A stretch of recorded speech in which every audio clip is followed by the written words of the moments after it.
G'day, I'm Dr. Friday, and this is the Dr. Friday Show, and this is my mate Hercules, and we're here in downtown Franklin. The reason we're here is because this town is full of awesome small entrepreneurs, just like all kinds of other little towns. Today's show is going to be talking about that. We're also going to take you to tax class. We're going to teach you how to make rattlesnake pasta, and we're going to have a great time because some of you actually called in on my radio show, 99.7, the Dr. Friday Show, and we're going to have some of your questions on the show. Now, let's go to tax class. Tax class is in session. That's right. And today we are talking about employees. If you're an employee, but they're not being treated like one, or if you're an employer that is treating your employees as subcontractors, you need to listen up because subcontractors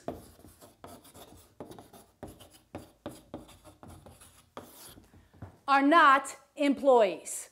A subcontractor pays their own Social Security and Medicare, and they pay their own federal taxes. If you are being treated with a form called a 1099,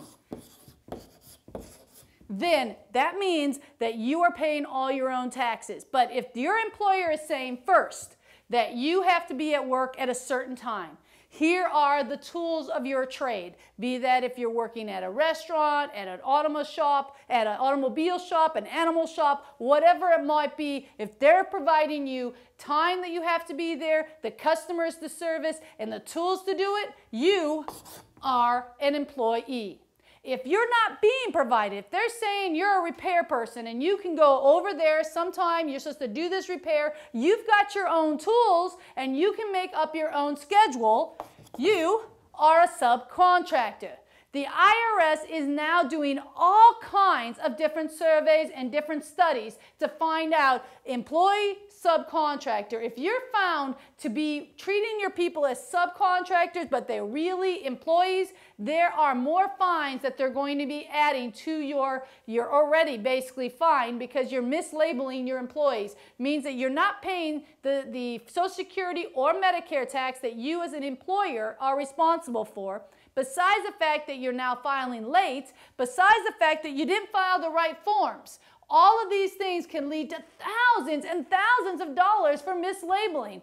Also, you've got work comp issues. Now, some of you might actually be able to get work comp because you're treating them as either sub or employees, but a lot of you guys are actually not treating them properly either. You've got to be smart, guys. If you want to put more money in your pocket and you certainly want to save more money in doing your taxes, it's very important to know, are you treating these right? And if you don't know, you can actually either go directly to the Internal Revenue Service, you can call our firm and we can help you figure out what is it you need to be doing. Because if you're doing it wrong right now, you are going to find out the IRS has got more people working on this than they've ever had before. It's time that you made sure your business is being done right, or you're going to end up having to pull a lot more money out of your pocket. So if you want more information or you need to know how to determine if someone is an employee or a subcontractor, the easiest way to do that is to pick up the phone and set an appointment up with my firm, 615-367-0819. You can also check us out on the web, www.drfriday.com, or email me friday@drfriday.com. G'day, I'm Dr. Friday, and this is the Business Corner. I am going to tell you about a lot of things, but most importantly, about business. One of the things you want to know about business, just like in the beginning of this show when I was sitting at that antique shop, I'm going to show you how to take your dreams and make them reality. And what's more important is that you guys are great about sending me emails so I can answer these questions so you're not making bad mistakes. You've got some place to ask the questions before you go out and make the mistake. That way we can get you into the right hands, at least get the right people helping you. So the first question today is, what do I need to know about financial statements? You guys, this is so important. Do you realize a financial statement is kind of like, I don't know, the heartbeat of like our bodies? You know how the heart is like the major organ? Well, a financial statement is that to your business. It tells you exactly how much money you're making, where you're spending it. So if we can't control our spending, you know where it's at, right? So you know, am I meeting my budgeted amounts? And the bottom line is, am I making money? Then, of course, in a financial statement, you have a cash flow statement. Cash flow, what is it? Just that. Money coming in, money going out. How much money do you have right now?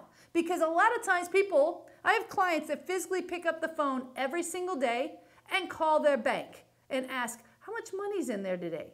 As if that gives them any real idea of how much their cash flow is or how much money they have available to them. So your financial statement, guys, you need to learn to read it. If you don't have an accountant that will explain it to you, you need to call me because it's very, very important. Next question. Why is it important to do a monthly cash flow? Well, it's that simple, guys. Cash flow. Even more important than a balance sheet and a profit and loss is a cash flow statement. Why? Because a cash flow also picks up loans. It also picks up liabilities that aren't listed.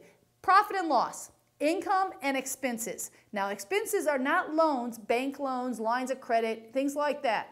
It doesn't account for those. Cash flows do. You need to have the cash flow because on a profit and loss, it could say, oh, I made $50,000. Yet you have a mortgage where the principal portion is $60,000. And now what do you have? $10,000, too little, a loss. So remember, when you're dealing with finance in your business, it's very, very important to stay on top of it. You want to make sure you know what you have. And the important thing I want to tell you about, remember the small stuff. Again, just like in taxes, you guys always remember the big things, but it's the little stuff that you do. Let's say you're in a business where you have off-road vehicles and you buy petrol for them. Don't forget the fuel credits.